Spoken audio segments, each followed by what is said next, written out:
जिंदगी का एक दस्तूर है जहाँ पर एक बच्चा पैदा होता है और वो बूढ़ा होकर मर जाता है। सोचो अगर कोई बूढ़ा ही पैदा हो और उसकी उम्र बढ़ने की बजाय घटना शुरू हो जाए और एक दिन वो बूढ़ा आदमी खुद बच्चा बन जाए।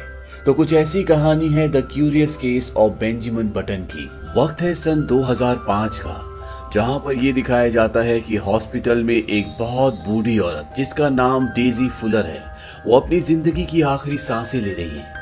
उसके पास उसकी बेटी भी होती है जिसका नाम कैरोलाइन है और वो जानती है कि उसकी मॉम डेजी का आखिरी वक्त आ चुका है। आज शहर में मौसम भी बहुत खराब होता है क्योंकि मौसम विभाग ने जानकारी दी है कि शहर में एक बहुत बड़ा हरिकेन यानी कि बहुत बड़ा तूफान आने वाला है। और यहाँ कमरे में डेजी जो अपनी जिंदगी की आखिरी सांसें ले रही है, वो अपनी बेटी को अपनी जिंदगी की यादों में से एक याद बताती है। वो कहती है कि सन 1918 में इस शहर में रेलवे स्टेशन बना था और स्टेशन में एक बहुत बड़ी घड़ी लगाने के लिए मिस्टर गैट्यू को कॉन्ट्रैक्ट दिया गया क्योंकि वो अपने काम में बहुत अच्छे थे। उन्हीं दिनों वर्ल्ड वॉर 1 चल रहा था। उनका बेटा वर्ल्ड वॉर 1 में चला गया और एक दिन उन्हें खत आया कि उनका बेटा अपने देश के लिए जंग में शहीद हो गया। इस बात से मिस्टर गैट्यू पूरी तरह से टूट गए और वो दिन रात उस घड़ी को बनाने में लग गए। वो किसी भी तरह से उस घड़ी का काम पूरा करना चाहते थे और आखिरकार उन्होंने उस घड़ी को बना दिया।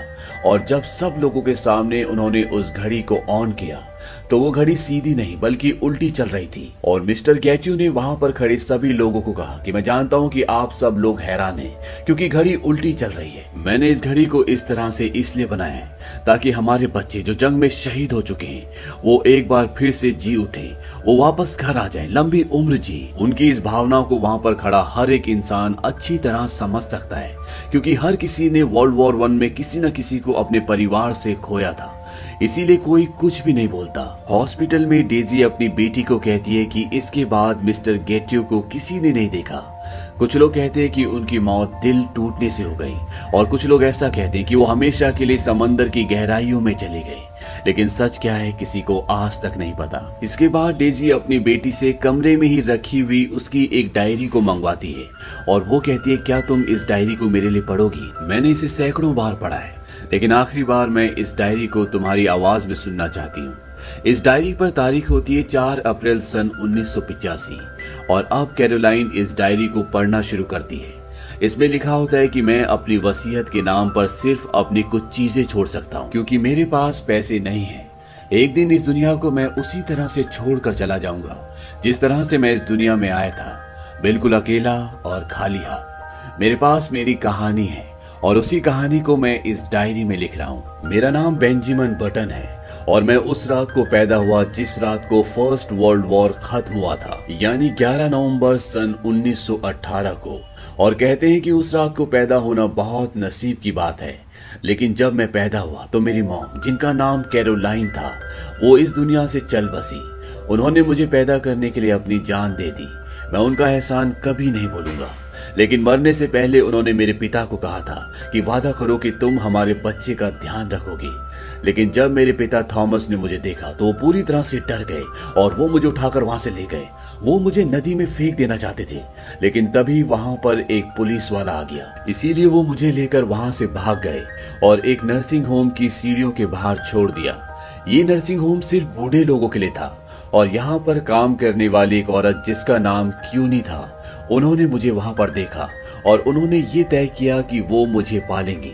उन्होंने जब मुझे डॉक्टर को दिखाया तो डॉक्टर ने बताया कि मेरे अंदर सारी वो बीमारियां हैं जो एक 80-90 साल के बूढ़े आदमी के अंदर होती हैं। जैसे इसकी पूरी खाल लटक चुकी है, इसे मोतियाबिंद है, इसे आर्थराइटिस है और अब ये मरने वाला है। क्वीनी डॉक्टर को कहती है कि इस बात में कोई शक नहीं है कि ये ईश्वर का एक करिश्मा है, ऐसा करिश्मा शायद जिसे कोई देखना भी ना चाहे क्योंकि ये बच्चा बहुत बदसूरत होता है। और वो यहाँ पर सभी लोगों को ये कहती है कि ये बच्चा उसकी बहन का बच्चा है और उसकी बहन इस बच्चे को नहीं रख सकती, इसीलिए अब वो उसी के साथ रहेगा। और वो बताती है कि इसका नाम बेंजामिन है।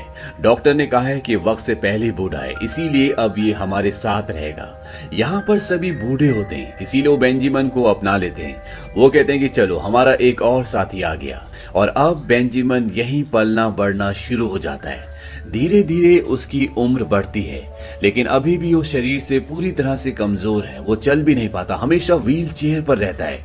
लेकिन बेंजामिन की मॉम क्यूनी उसका बहुत ध्यान रखती है और बेंजामिन कहता है कि मैं इस दुनिया में सबसे ज्यादा अगर किसी से प्यार करता हूँ तो वो मेरी मॉम है। हालांकि वो बेंजामिन की सगी माँ नहीं है, लेकिन बेंजामिन ने अपनी पूरी जिंदगी में माँ के रिश्ते के अलावा कोई और रिश्ता नहीं देखा और ना ही कभी वो इस नर्सिंग होम से बाहर गया है। आज बेंजामिन 7 साल का हो चुका है, लेकिन यहाँ पर इन बूढ़े लोगों के बीच में वो भी इन्हीं की तरह दिखता है। और एक दिन बेंजामिन की मॉम उसे एक चर्च में ले जाती है, जहाँ पर एक पास्टर सबके लिए प्रेयर कर रहा होता है। सबसे पहले बेंजामिन की मॉम अपने लिए प्रेयर करवाती है, क्योंकि वो कभी भी माँ नहीं बन सकती। और इसके बाद वो कहती है कि ये मेरा बेटा है, ये 7 साल का और ये चल नहीं सकता। पास्टर उसके लिए प्रेयर करता है और उसे खड़ा करता है और बेंजामिन पहली बार अपने पैरों पर खड़ा हो जाता है। ये देखकर वहाँ पर मौजूद सभी इंसान खुश हो जाते हैं और तभी बेंजामिन गिर जाता है। चर्च का पास्टर बोलता है कोई भी इसे नहीं उठाएगा, उठो बुजुर्ग इंसान। और बेंजामिन एक बार फिर से खड़ा होता है।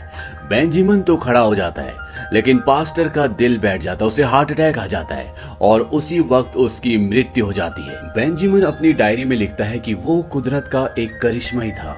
धीरे धीरे वक्त बीतता है और आज बेंजामिन 12 साल का हो चुका है और इनके नर्सिंग होम में, जहाँ पर सभी बूढ़े लोग रहते हैं, एक दिन एक 7 साल की प्यारी सी बच्ची आती है। इसका नाम डेजी होता है और ये वही बूढ़ी औरत है जो प्रेजेंट में हॉस्पिटल में अपनी जिंदगी की आखिरी सांसें ले रही है, जिसकी बेटी उसे ये पूरी कहानी सुना रही है। बेंजामिन कहता है कि जब मैंने पहली बार उसकी नीली आंखें देखी तो मैं देखते ही रह गया। इसके बाद डेजी की और बेंजामिन की आपस में दोस्ती हो जाती है और रात को जब ये दोनों खेल रहे होते हैं तो वहां पर डेजी की दादी आ जाती है और वो डेजी को कहती है कि तुम अपने कमरे में जाओ और बेंजामिन को कहती है कि तुम्हें शर्म आनी चाहिए। दरअसल उन्हें ऐसा लगता है कि बेंजामिन उनकी पोती का फायदा उठाना चाहता है और बेंजामिन को ये बात बिल्कुल भी समझ नहीं आती। बेंजामिन की मॉम वहां पर आती है और वो बेंजामिन से कहती है कि तुम दूसरे बच्चों से अलग हो, तुम एक बड़े आदमी के शरीर में छोटे से बच्चे हो और इस बात को कोई नहीं समझ सकता। बेंजामिन बहुत ही दुखी मन से अपनी मॉम से पूछता है, मम्मा मुझे क्या हुआ है? बेंजामिन की मॉम कहती है कि हमें नहीं पता, लेकिन ऊपर वाला सब कुछ ठीक कर देगा और वो उसे अपने गले से लगा लेती है। हालांकि इन दोनों के बीच में खून का रिश्ता नहीं है, लेकिन ये दोनों एक दूसरे से बहुत प्यार करते हैं। कुछ ही वक्त बाद बेंजामिन की छोटी बहन पैदा हो जाती है और उसकी मॉम का सारा ध्यान उस तरफ चला जाता है, क्योंकि उसकी छोटी बहन को ज्यादा केयर की जरूरत होती है। अब जैसे जैसे बेंजामिन बड़ा हो रहा था, उसके शरीर में बाल उगना शुरू हो गए थे और साथ ही साथ वो पहले से बेहतर महसूस कर रहा था। अब क्योंकि ये एक ओल्ड एज नर्सिंग होम है, इसीलिए यहाँ पर लोगों का मरना आम बात होती है और जब भी कोई मरता था तो उसकी जगह यहाँ पर रहने के लिए कोई और आता था। और एक बार यहाँ पर एक बूढ़ी लेडी आती है और वो बेंजामिन को पियानो बजाना सिखाती है।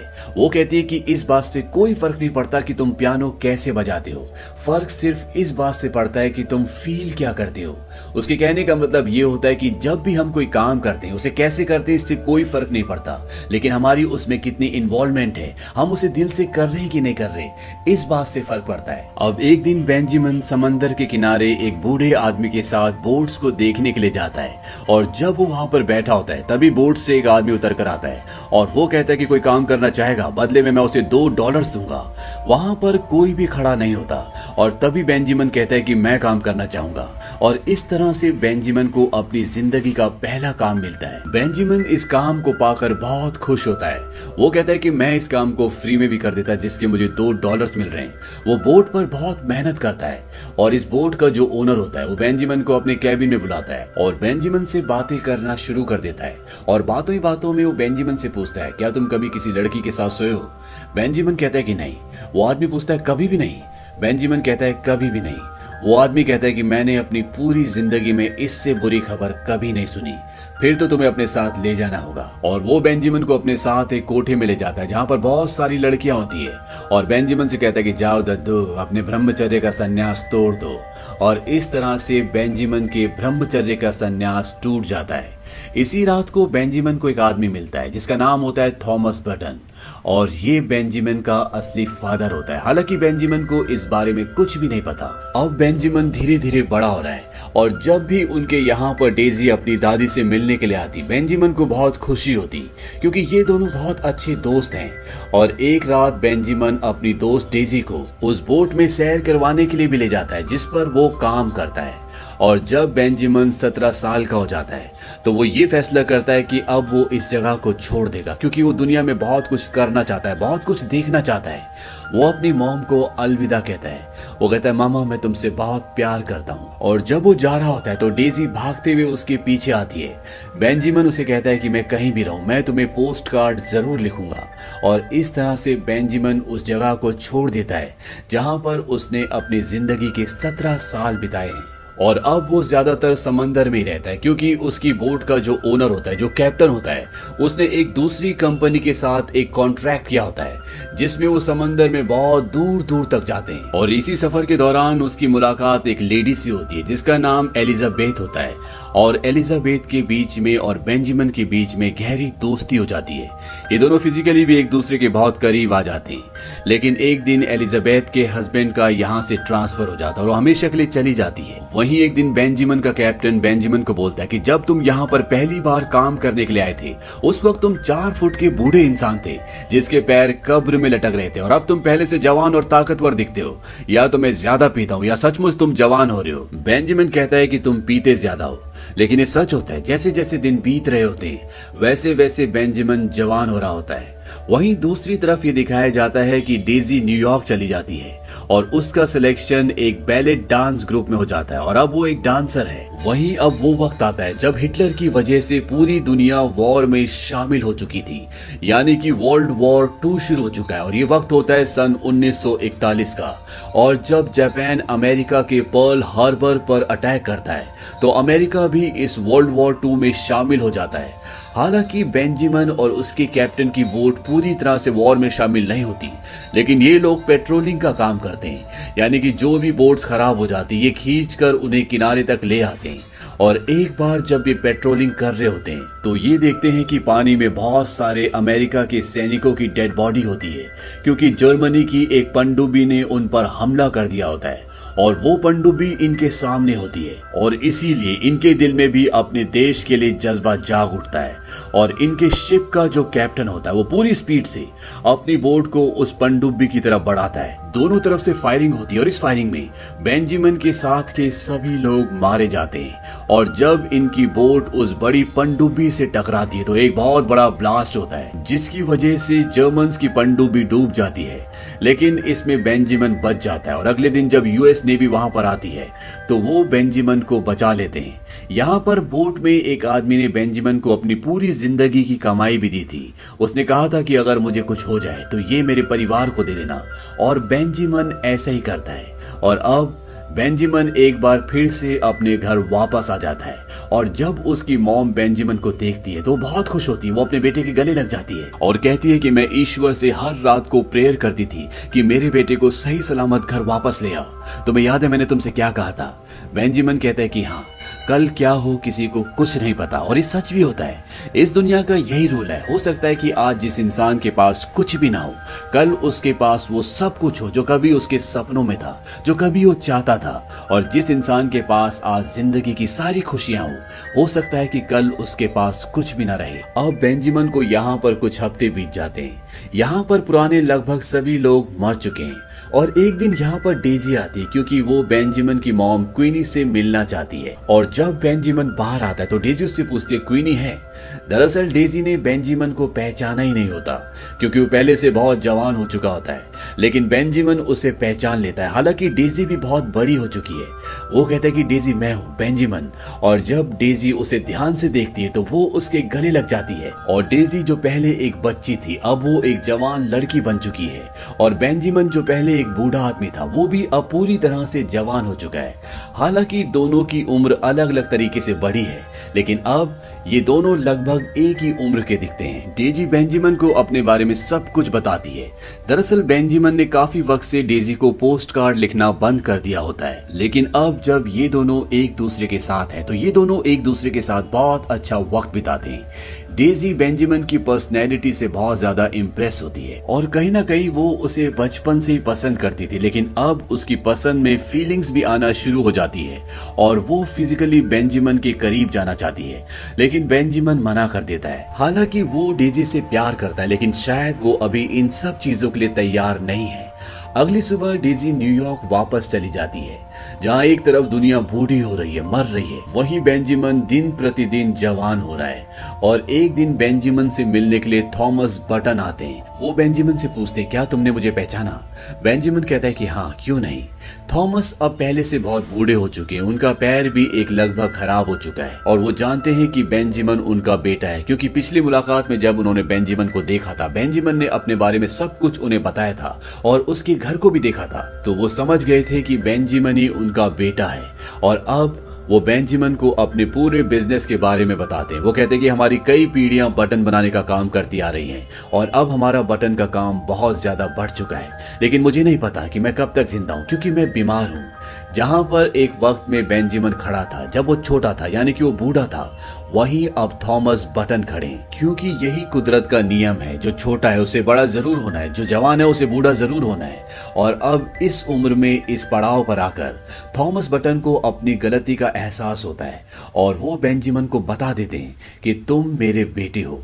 ये सुनकर बेंजामिन पूरी तरह से हैरान हो जाता है। थॉमस बटन बेंजामिन को बताता है कि तुम्हारी मॉम का नाम कैरोलाइन था और बेंजामिन पहली बार अपनी असली मॉम की फोटो देखता है। बेंजामिन कहता है कि तुम ये सब कुछ मुझे क्यों बता रहे हो? थॉमस बटन कहता है क्योंकि मैं चाहता हूं कि मैं अपना सब कुछ तुम्हारे नाम कर दूं। बेंजामिन कहता है कि मुझे जाना होगा और वो वहां से वापस अपने घर आ जाता है। हालांकि बेंजामिन अपने असली पिता से मिल चुका है, उसे अपनी मॉम के बारे में सब कुछ पता है, लेकिन वो अपनी मॉम सिर्फ और सिर्फ क्वीनी को मानता है, क्योंकि उसी ने उसे पाला है। जिस वक्त उसे पूरी दुनिया ने ठुकरा दिया था, उसे पहले ही मरा हुआ समझ लिया था, उस वक्त क्वीनी ने उसे पाला था और उसे इतना प्यार दिया जितना शायद उसकी असली मॉम भी उसे न दे पाती। अब क्योंकि बेंजामिन के असली पिता बहुत ज्यादा बीमार होते हैं, इसीलिए वो उनसे मिलने जाता है और कुछ ही वक्त बाद उसके पिता की मृत्यु हो जाती है और उनके पास जितनी भी प्रॉपर्टी, पैसा होता है, वो सब बेंजामिन के नाम कर देते हैं। वक्त आता है सन 1947 का और बेंजामिन न्यूयॉर्क जाता है क्योंकि वो डेजी से मिलना चाहता है। और जब वो डेजी से मिलता है तो वो एक बहुत ही अच्छी डांसर है।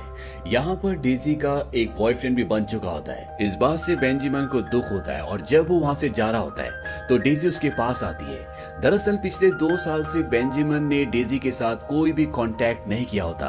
बेंजामिन कहता है कि मुझे ऐसा लगा था कि जब मैं तुमसे मिलूंगा तो तुम्हें तुम ही से चुरा लूंगा। क्या तुम उस लड़के से प्यार करती हो? डेजी कहती कि हाँ, शायद मैं उस लड़के से प्यार करती हूँ। डेजी खुद भी पूरी तरह से कंफर्म नहीं होती क्योंकि आज भी उसके दिल में, दिमाग में कहीं ना कहीं बेंजामिन है। बेंजामिन कहता है कि मैं तुम्हारे लिए खुश हूँ। इसके बाद डेजी वहां से चली जाती है और बेंजामिन भी वापस अपने घर आ जाता है। हालांकि ये दोनों एक दूसरे से अलग है, लेकिन आज भी ये हर रात को एक दूसरे को याद करते हैं क्योंकि इन दोनों के दिल में एक दूसरे के लिए प्यार है। अगले 5 सालों तक डेजी देश विदेश में कई शोज करती है और एक दिन बेंजामिन को लेटर मिलता है कि डेजी का एक्सीडेंट हो चुका है और वो उससे मिलने के लिए जाता है। यहाँ बेंजामिन के दिमाग में कई तरह के अलग अलग ख्याल चल रहे होते हैं। वो सोचता है कि अगर डेजी 5 मिनट और लेट अपनी रिहर्सल से बाहर निकली होती तो ये एक्सीडेंट कभी होता ही नहीं। ये वो गाड़ी वाला जिसकी गाड़ी से डेजी का एक्सीडेंट हुआ, अगर उसकी शेड्यूल में थोड़ा सा फेर बदल हो जाता तो वो उस वक्त उस जगह कभी भी नहीं पहुंचता जिस वक्त डेजी अपनी दोस्त के साथ सड़क पार कर रही थी। शायद जो होना होता है वो होता ही है, उसे हम बदल नहीं सकते। बेंजामिन डेजी से मिलने के लिए उसके रूम में जाता है। डेजी उसे देखकर पूरी तरह से शॉक्ड हो जाती है क्योंकि बेंजामिन अब पहले से भी ज्यादा जवान हो चुका होता है, लेकिन वो अपने पैर टूटने की वजह से पूरी तरह से परेशान होती है। उसके पैर में 5 फ्रैक्चर हुए होते हैं और अब उसका डांसिंग करियर, जिससे उसे सबसे ज्यादा प्यार था, वो पूरी तरह से खत्म हो चुका होता है और वो बेंजामिन को वहां से जाने के लिए कहती है क्योंकि डेजी नहीं चाहती थी कि बेंजामिन उसे ऐसी हालत में देखे। बेंजामिन हॉस्पिटल से चला जाता है लेकिन वो काफी वक्त तक वहीं रहता है, हालांकि वो उससे कभी भी नहीं मिलता।